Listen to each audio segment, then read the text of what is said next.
Inaprubahan na ng Regional Tripartite Wages and Productivity Board ang aumento sa minimum wage sa 3 rehiyon.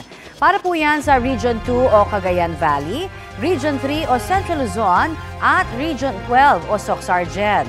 Sa Cagayan Valley, may dagdag na 30 pesos sa daily minimum wage ng mga manggagawa.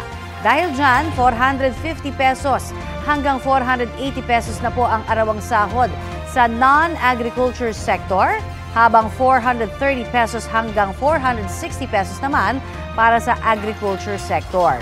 50 pesos hanggang 66 pesos naman ang dagdag sa Central Luzon para maging 485 pesos hanggang 550 pesos ang minimum daily wage sa parehong sektor.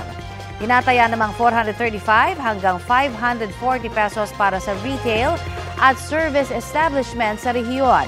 Sa Soc-Sargen naman, tataas ng 27 pesos hanggang 48 pesos ang arawang sahod. Bunsod po ng dagdag, magiging 410 pesos hanggang 430 pesos na ang daily minimum wage doon.